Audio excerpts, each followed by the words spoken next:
yesterday I was driving it, and a check engine light came on. I'm like, what is going Yeah, on here? seriously. And and I wasn't really paying attention. But I did the other day. I noticed that the radiator fan was staying on like 30 seconds after I shut the car off. I'm like, what the hell is going on here? And and then I heard it like running as I was driving. Like, what's going on? So I did real quick Google search. Come to find out, very, very common $23 part that breaks on these GM cars Oh my all the God. time because of where it is. Oh man. However, watching videos of how to get to the stupid thing. Oh God. What do you got to take apart? Well, one dude actually took the whole entire front grill off, Damn. which that's a big hard no. Uh, I would. I've done Um, that before. yeah, I've seen the pictures on Oh yeah. on your caravan, right? Yeah. Yeah, that's a big hard no. Uh, So it literally resides between the exhaust manifold and the dipstick. It's like literally wedged right in between that. But wiring harnesses pass right in front of it. of course. So, and then the wiring harnesses, because they are going to your spark plugs, they're going to a couple of different relays and all these other things. It's full of tension. So you can't just like pull it out of the way. They're like, after doing this several times, the last time where I was doing this video, I got it down to 30 minutes. Mm-hmm. And so he didn't have to pull apart the car to get to it. Mm-hmm. He did have to pull apart a few things and unscrew a few things, which, I'm totally up for that. But if he's done it several times and has got it down to 30 minutes Yep. with all of the right tools, Right. and I ain't got the right tools Right. and don't feel like going out and buying a bunch of extra tools just to change one stupid $23 part. Yeah. So guess what I'll be doing today? That. So I've carved out 2 hours instead of the half hour that he had. Okay. To Yeah. Okay. So you got to start a timer. I want to know how long it actually takes. That would be great. I am most certainly going to follow the one guy who kind of got it down. Yeah. The only thing that I don't have that he has is, so it's got one of these, like, whatever engineer decided that this was the thing that you were supposed to do should just, I mean, clearly engineers who design motors and how to, like, fit all of this new technology into an engine bay Mm-hmm. has never actually worked on a car before. Oh yeah. because Yeah. it's some of these things are so physically impossible to get to, Right. and for some reason, sure enough, these are the jackasses that want to just say, hey, let's do that. Oh Like yeah. trying to get to going through the wheel well Yes, that's what I was to thinking. get to a light. Yep. Well, you open up the hood, you can see the top of the light right there. How hard was it to just do it the old-fashioned way of being able to, Well, remember, you like know? on old cars, you could like get in the engine bay with the motor, and work on Oh it. yeah, I mean, You could sit probably on the one of the fender as a bench yeah, exactly, with your one of the feet best inside. cars. I'll tell you, one of the best cars that I'd ever worked on. Late 60s, early 70s Triumph Spitfire, or a GT6 is what it was, but basically a Spitfire. Yeah. You lift the entire hood open and the tire is just sitting right there, nothing over the top of it, and you can sit on the tire and work on the car, Oh, and that's cool. it I was see it what was you're like saying. perfectly comfortable. It was like It also had like it was 67 horsepower, right? So, you know, I mean, we ain't saying that was a fast car or anything, but it was an easy car to work on. And well, then it this was one, British. You had to work on it a lot. yes, this I know. They Also, designed it because they knew, oh, people are going to be in here a lot. yeah, my favorite time of ever working on a car was my TR7, and that one was just plagued with problem after problem after problem. I think they all But are. Yeah. yeah, It but doesn't stop people from owning them. the late 70s, early 80s, 82 I think was when Triumph and basically the British version of General Motors, it was British Leyland. Hmm. Once that had gone out of business and it owned, like, Rover and Jaguar and MG, it had all the marquees under it, including Triumph. But there was like labor strikes and all this other stuff, as one does in Europe on like a biannual basis. And I'm working on this car after I've already had a couple of like electrical fires. And as I'm like pulling some like the carpets out and stuff, and because I'm trying to trace a wiring harness, there's a red tag on one of the wiring harnesses that I'm trying to uncover and find out where it leads to and all this other stuff. And it's face down. And I flip over the red tag, and it only had one word on it: rejected. And here it is in the car Yes. that I've had multiple like electrical fires in. Oh my God. That I've had multiple. What? Like the first one was not the red flag warning. Well, I mean, the first one, it didn't. It was a ignition switch wiring harness, so that was kind of a direct lead through the firewall into the ignition, into the starter area. So that one was actually a little bit easier for me to trace down. And then the second one was just a miswire or a misground on my part. And then the third one was the one that led me to this whole entire thing is shit. Oh my gosh, dude, brutal, rejected. Rejected. How'd you feel? Rejected. Oh man, that's crazy. That reminds me of like the old. I was doing some research on what they call it, like the Toyota way, the Kanban process, which is like the way that they ran their assembly lines was that anybody on the line could stop the process at any time to fix the problem that needed to be fixed right then. Basically, completely opposite of how American car companies did it, which was like keep the line moving no matter what, right? And so like error after error would just snowball into these crazy things where the fenders were falling off the cars as they were driving them off the line because somebody didn't get the bolts in because the threads weren't tapped in the thing correctly, but the line couldn't stop, right? Like people were seriously penalized if the line stopped. So the Toyota process was, and it's like world renowned, right? Because of, Toyotas have this world renowned reliability, right? And this basically came out of this process that they designed, which was like, it doesn't matter what rank you are, it doesn't matter what part of the line you're on, it doesn't matter. And there was this card system, and that's what the Kanban thing is. It's like there was this little card that would follow a car through the entire process, and people would mark things on these cards, and it was basically like making sure that everything actually happened along the way. And anybody could stop that line if anything was wrong, and no matter how long it took to fix, it was better than letting it get to the line and then trying to fix it later, because everybody knows that when that happens, like there's so many things you forget about, you're not going to fix it later, right? So this whole like just in time process where it's like when something needs to be addressed, you address it just in time. And if a part needs to be made to fix a machine, you do it right then. And so it also led to this kind of other outcome, which was Toyota didn't have warehouses full of parts, right? So they made the parts as they needed them for the cars that were on the line, instead of like the American way, which was like have warehouses completely full to the gills of parts. And now you're paying to store these parts, and then you have these huge inventories that you're tracking all the time, and probably tracking incorrectly. So it was pretty interesting. There was a podcast I listened to on this where they basically, like Pontiac they hired Toyota to come out to their Fremont plant out here in California and basically like look at the way that they were running their line, because they were like, how do we compete? We can't compete, right? Toyota's eating our lunch. So they actually hired Toyota to come in and do this. Like it was so culturally different than what the American car makers were used to. And not even just the car makers. Like the car makers, obviously, the people in the leadership saw the value. But the people on the line were like, no one's going to come in here and tell us how to do this, right? And they kind of self-sabotaged. It was a sad story, man. It's just like, because they didn't want to change how they worked. I mean, and the whole time I'm listening to this story, right, I'm thinking about how we do things in architecture. I was going to say, wow, that sounds like a lot of parallels to what we do.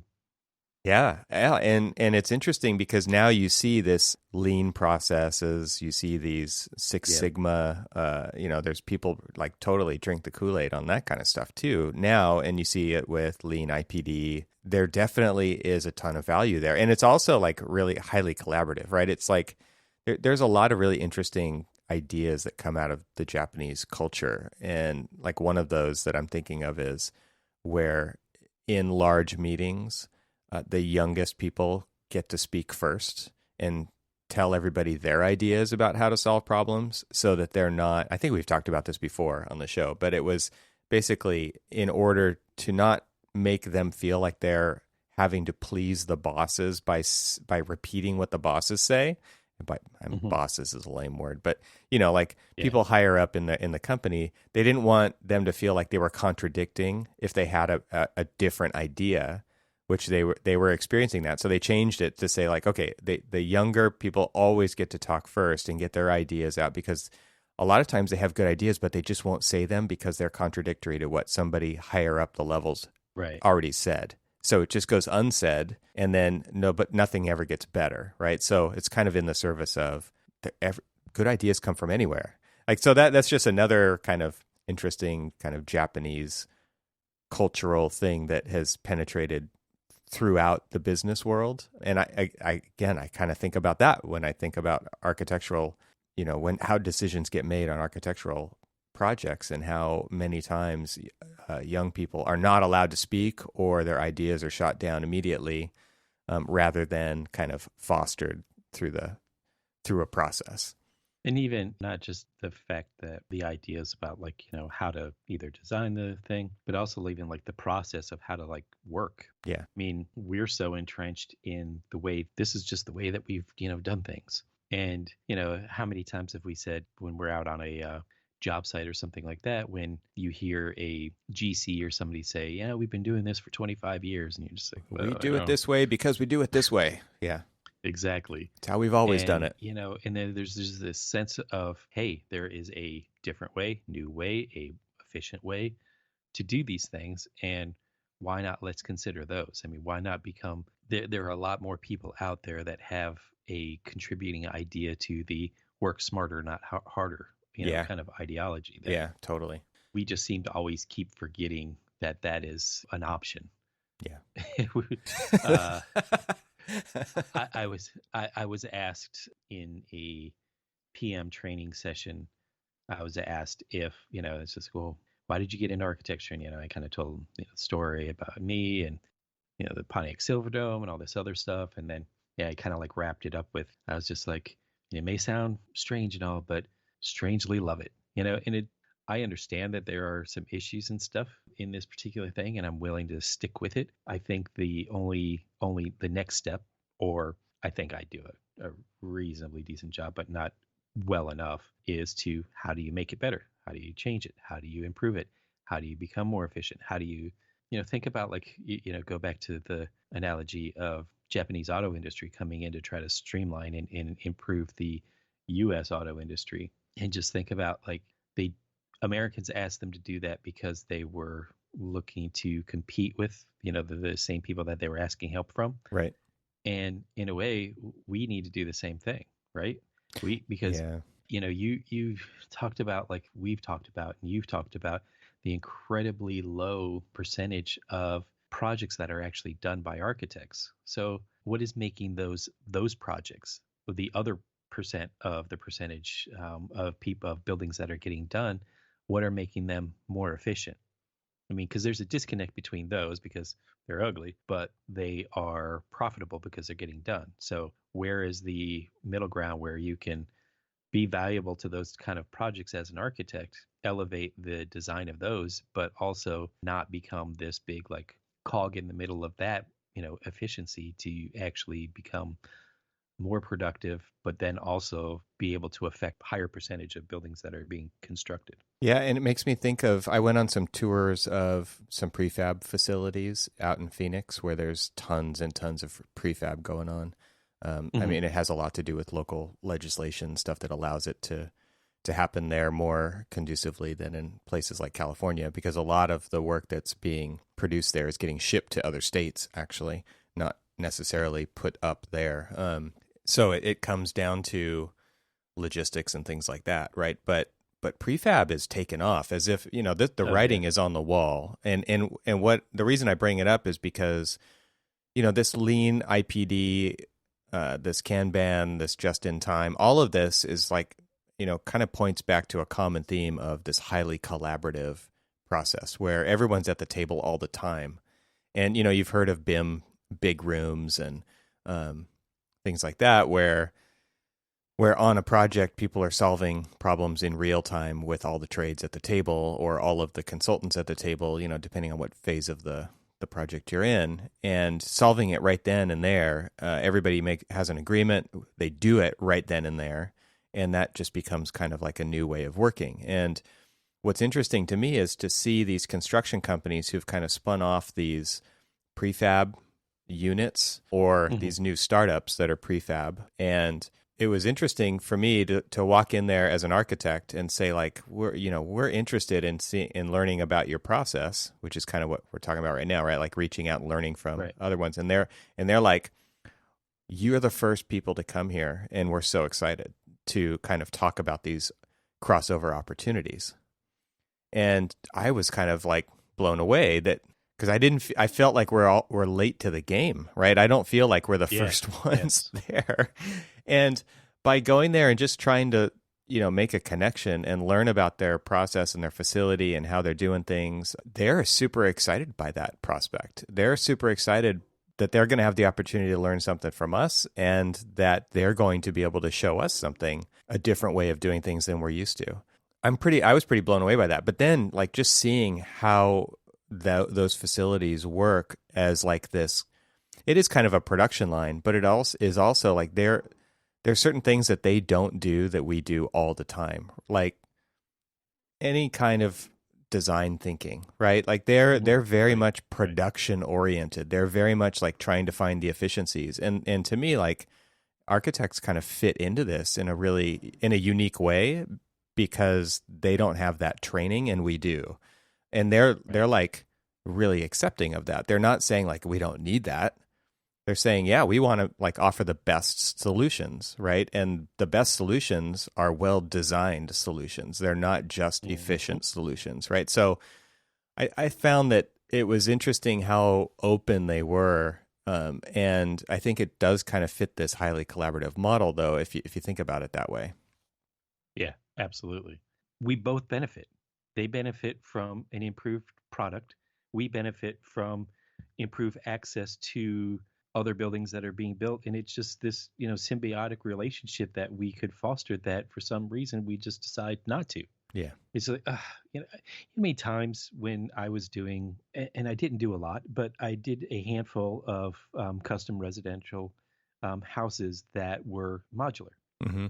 And they were going up faster, and I, probably sung the praises multiple times on, why I like the process.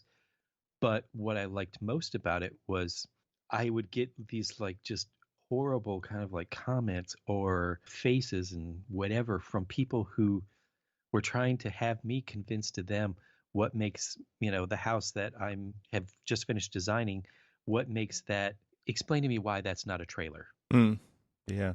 And it's just like, you're just not getting it. You're poo-pooing it because of it being built in a factory. It's not 2x4 construction, it's 2x6 construction. It is not, X amount of R value, it is Y amount of R value. It is, all of these different things that actually are far better. And so climate controlled construction is what we were trying to rebrand it, just so that when you kept saying modular, it's just like, well, you mean a trailer, like, or a manufactured home. Right. Well, yes, but no.